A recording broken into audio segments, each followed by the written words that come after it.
hivi kwanza kuna mtu ambaye anamcheka mwenzake? Maana pita zangu mtaani pamoja na mtandaoni na watu ambao kuna timu inazomewa, unadhani timu nyingine imefika hatua ya finali.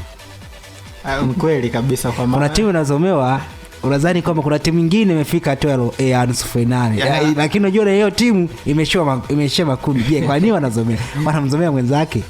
Ni matarajio waliojiwekea wao, kwa maana kutazama Simba anaanza kumcheka Yanga baada ya makundi kupangwa, lakini baada ya mechi kuchezwa Yanga kaanza kumcheka Simba.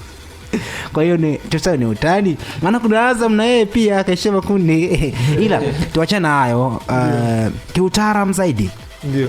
Kuna elimu vilabu vimepata kiujumla zaidi bila ni kweli kuna elimu ambayo wameipata, kwa maana ukianza hata kwa Simba, Yanga, Azam, Singida Black Stars, kuna tayari wamepata elimu ile na kwamba ukiwa unacheza una uwezo wa kutumia mchezo za nyumbani kama faida ili uweze kufuzu kwenda hatua inayofuata. Kwa maana timu zote za Tanzania zingetumia uwanja wa nyumbani vizuri na zikajua kutumia nafasi, tusingekuwa tunaziona, labda tungeziona zikiwa zimeenda hatua inayofuata. Kwa maana changamoto ambayo ilikuwa na zikabili kingine utumiaji wa nafasi.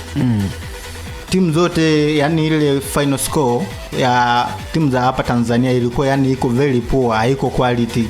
Naona wale wanatumia, yani timu zingine zikipata nafasi moja hiyo zinatumia inakuwa ni goli. Kwa hiyo kwenye huo upande wa kutumia nafasi na kutumia uwanja wa nyumbani tayari zimepata funzo ya kwamba unatakiwa mechi zako cha kwanza uzimalize mapema kabla ya muda hujafika, ule muda wa kuanza kusikilizia mwenzako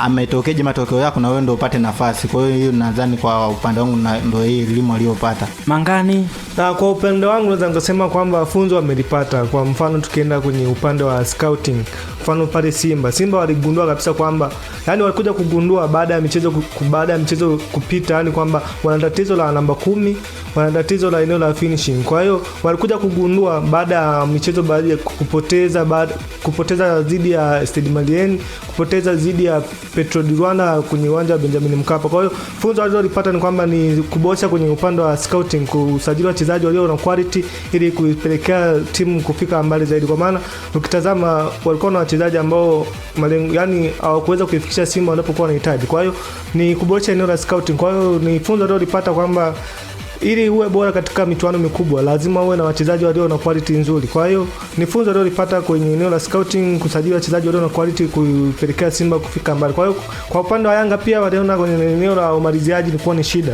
Mfano Dube kwenye umaliziaji ilikuwa kwa upande wake ulikuwa ni shida. Kwa hiyo wakafanya scouting nzuri, wakasajili mshambuliaji Depu na kumongeza kama Damaro Kamara na Aaron Okero na kupelekea kupata matokeo zidi ya JS Kabili. Kwa hiyo ni funzo walilopata, lakini walikuja kukumbuka shuka pamekucha.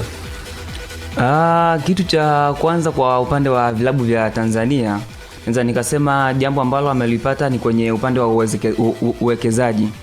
Sasa hivi tunaenda kuangalia vilabu ambavyo vimeweza kushiriki kwenye upande wa CAF Champions League pamoja na CAF Confederation Cup. Unaona ni namna gani ambavyo vimeweza kupigwa na timu ambazo zimeweza kuwekeza kwenye upande wa wachezaji.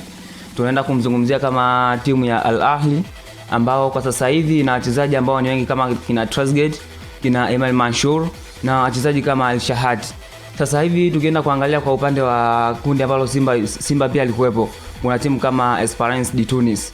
Ni timu ambazo zina uwekezaji mkubwa. Sasa hivi tunaanza kuona timu kama Young Africans inaenda kuibuka kwa sasa hivi kupitia kwenye michezo ambao waliona kabisa kama kuna sehemu walikuwa wamefeli na wanaenda kuongeza kwenye maeneo ambao walikuwa yashaathirika. Tukienda kuangalia kwa upande wa CAF Confederation Cup, kwa upande wa Azam FC alikuwa na timu kama Wydad Athletic Club. Mara chache zaidi kwenye misimu ambayo imepita tumeona Wydad ikiwa inazorota zaidi. Lakini sasa hivi angalia usajili ambao wameweza kuufanya. Kuna wachezaji kama Amrabat ambao waliweza kuingia kwenye kikosi cha Wydad Athletic Club. Na tumeona sasa hivi wameweza kuisaidia timu yao ya Wydad kuipatia na kwenda kwenye hatua ya nyingine ya robo finali. Na jambo lingine ambalo naweza nikasema kwamba ni kwenye utumiaji wa nafasi, hususan ukiwa kwenye michezo ya awali. Sasa hivi tukienda kuangalia kwenye timu zote ambazo sasa hivi zilikuwa zinashiriki kwenye michuano hii, unaona sana zilikuwa zimeweka userious kwenye michezo ambayo iliyopita. Sasa hivi tunaizungumzia Simba Sport Club ambayo ilitoka kushinda juzi dhidi ya Stade Malien. Ukienda kuzungumzia mchezo ambao ulipita kule nchini Mali, ni mchezo ambao Simba Sport Club walikuwa wameumiliki zaidi. Ni kana kwamba walikuwa wameona kabisa ni mchezo ambao ulikuwa wa kwanza, ila wakaenda kwenye michezo mingine wataweza kutoka na kitu ambacho kilikuwemo. Unaona timu kama Young Africans ilikuwa inapambana zaidi kutafuta kuweza kufuzu kwenye hatua nyingine ya robo finali, lakini unaona ilikuwa ni kana kwamba wametolewa kulingana na michezo ambayo iliweza kupita. Leo tukienda kuangalia JS Kabylie kule wakiwa zidi ya JS Kabylie, Young Africans kama angeshinda mchezo wa kwanza, sasa hivi tungekuwa tunaongelea kama Young Africans yupo kwenye hatua ya robo finali. Tunazungumzia kama Azam FC naye pia mechi kama akiwa nyumbani zidi ya Wydad Athletic Club, kama angeshinda sasa hivi tungezungumza angetoa sare. Sasa hivi tunazungumzia ingekuwa sasa hivi yuko hatua nyingine. Ila yote hayo kwa sababu gani? Ni kucheza kwa target. Wangekuwa wanacheza kwa malengo, ni kitu ambacho kingekuwa kinawapatia manufaa zaidi. Sasa target ni malengo yale. Sasa mimi kuna utofauti. Ndio maana nikasema kwamba malengo sasa wanakuja kuyaweka baada ya michuano kuja kutamatika. Hizo ni target. Ndio maana nakwambia kuna malengo na target. Sasa target na malengo kuna tofauti gani? Ngoja nikwambie, timu za Tanzania zinacheza kwa target. Tofautisha kwanza target nini? Kwa maana yako. Yaani sawa ambavyo nakwambia. Target si ndo malengo yale. Ngoja nikwambie kuna utofauti. Yaani umetarget kufanya kitu fulani ufike sehemu fulani. Malengo unafanya kitu fulani ili ufike level fulani. Si ndo ile. Ngoja nikwambie sawa.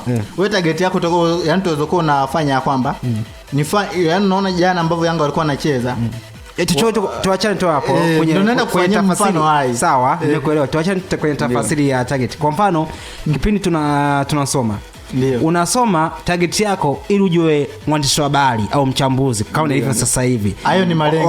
Wakati sawa, nakuja hapo. Wakati unasema wewe target na malengo, unasema ni vitu viwili tofauti. Unasoma malengo yangu ili nije kuwa mchambuzi au mwandishi wa habari kama nilivyo sasa hivi. Malengo na target ni kitu kimoja.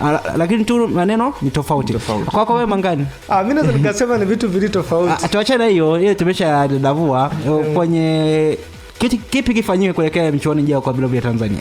Kitu cha kufanya ni maandalizi mazuri. Wafanye maandalizi mazuri kwa usajili, scouting ya wachezaji iwe vizuri ili kusajili wachezaji wenye quality. Sio kwamba wewe unategemea wachezaji wa mkopo kutoka timu fulani. Mwenzako anasajili mchezaji kwa bilioni 5, alafu wewe unategemea mchezaji kwa mkopo. Kwa hiyo ni kufanya usajili ulio imara, kuboresha kikosi ili kuwa na quality ya wachezaji ambao inaweza kucompete na timu kubwa kama Al Ahly na hizi ni Wydad, Raja Casablanca, FAR Rabat, ili kucompete nazo kutokana na usajili unaofanya. So kuchukua mchezaji wa mkopo kutoka timu fulani hatutafika ambaye hiyo timu imemtoa kwa mkopo na kukutana nayo katika hatua ya mchuano hiyo. Lakini mimi kulikuwa na kitu, unajua na mimi nimeangalia mpira. Nikagundua kwamba sisi tunapata nafasi alafu tunasema kwamba tutapata nafasi zingine. Hii nimeikosa lakini nitapata nyingine. Wenzetu wanapata nafasi moja wanasema sitapata tena nafasi. Maana yake wanaona nafasi ya kwanza ndio dhahabu. Ya pili ni majaliwa ya Mwenyezi Mungu au kudura za Mwenyezi Mungu. Tukaangalia kwa mfano nikianza upande wa Young Africans. Young Africans alikuwa na nafasi kubwa sana ya kumaliza hata anaongoza kundi. Nikaanzia mchezo wa Cairo ambao ulichezwa dhidi ya National Al Ahly na Young Africans. Young Africans alikuwa na uwezo wa kumaliza mechi mapema kabisa, dakika 15 za awali kipindi cha kwanza. Angalia zile nafasi ambazo Okero alishuti. Angalia nafikiri kuna nafasi hata Pacome alipata lakini hakuweza kuziconvert. Angalia National Al Ahly, nafasi alipata moja cross Mohamed Trezeguet akaruka akafunga. Angalia goli la pili Kevin ya Mohamed Trezeguet akafunga. Mechi ya FAR Rabat na Young Africans kule Rabat Morocco, Young Africans alikuwa na uwezo wa kuimaliza mechi hata kwa goli 3 kwa 0.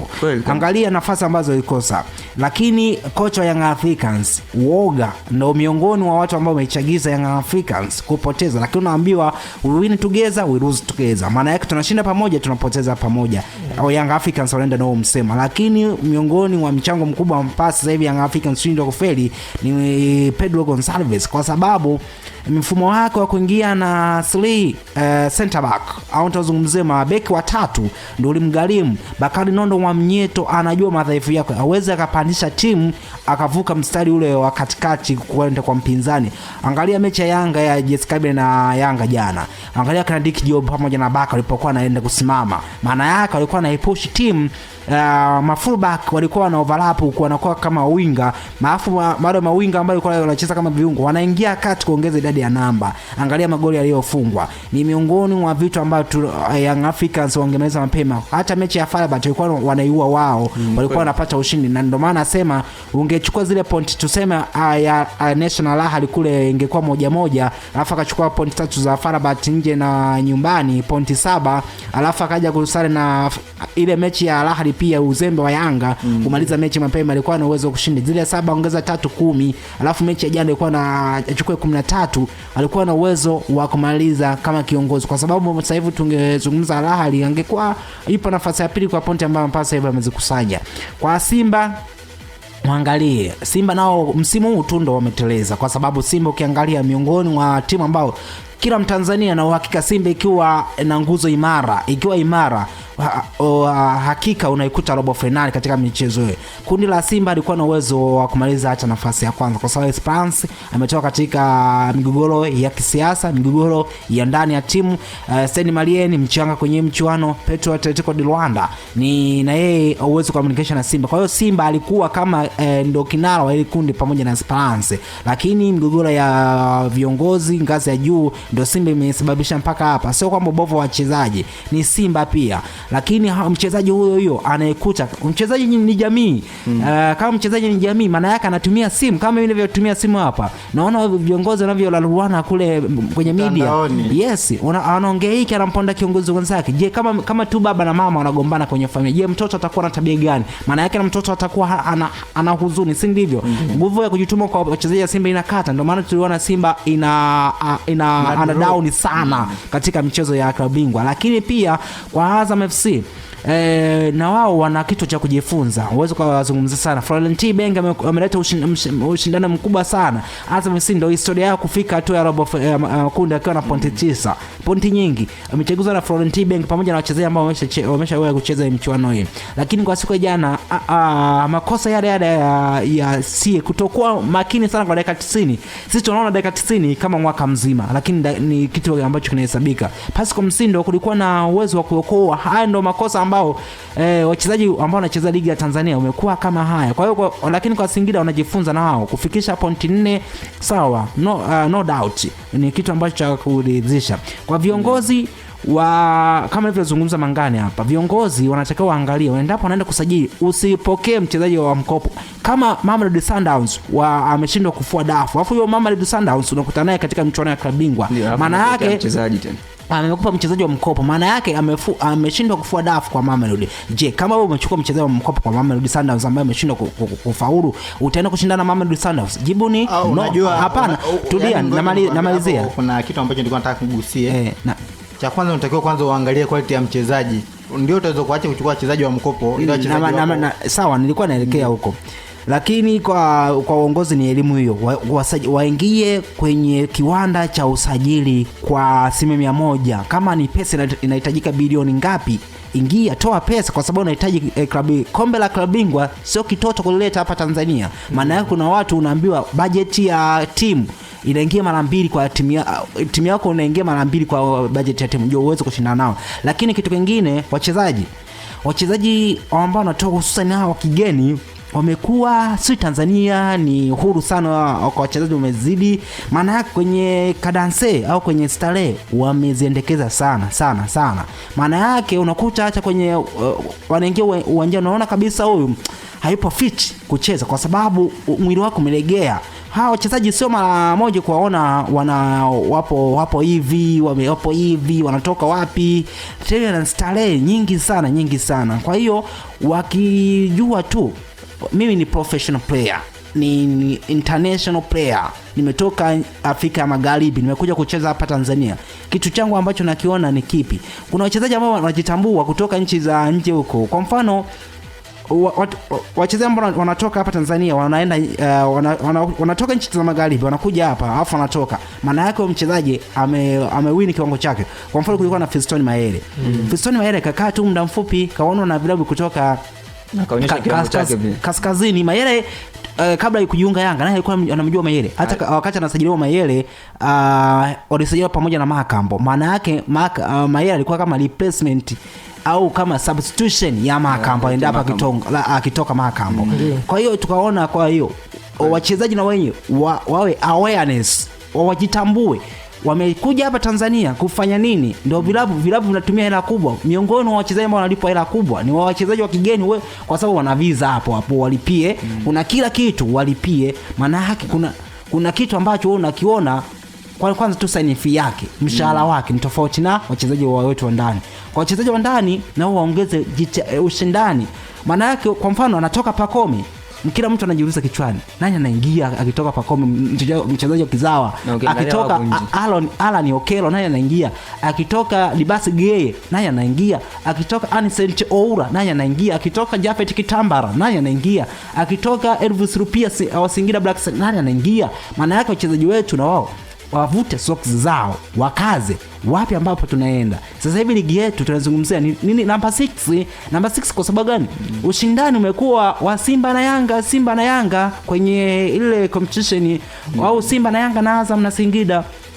Yaani ligi yetu imejitenga katika madaraja matatu. Wanaogombania nafasi ubingwa, wanaogombania nafasi ya 4, wanaogombania kubaki, wanaogombania kushuka au kucheza playoff. Kwa hiyo ni kitu ambacho cha kuzungumza kitu. Ila hapo kwa upande unajua ligi yetu ni vilabu vilishajijengea na ni mindset ya kwamba mimi nashiriki ligi ili nibaki kwenye standard yangu, na kuna zingine zile ambazo zimeshajiwekea mimi nashiriki ligi kugombania ubingwa, na nyingine ni ambayo umesema kwamba inagombania kubaki namba 4 au namba fulani. Kwa hiyo ligi ya Tanzania ikijua kwamba kila timu ina wajibu na ina haki ya kwenda kugombania ubingwa, ndio utaanza kuangalia soka ambayo itakuwa ni bora na soka la kuvutia zaidi, na tunaweza kufika mbali. Kwa maana ninavyosema tunaweza kufika mbali, kwa nini? Kwa maana timu inapanda daraja, inajua moja kwa moja mimi naenda ligi kuu, naenda kugombania ubingwa wa ligi kuu na mimi kashiriki michuano ya kimataifa.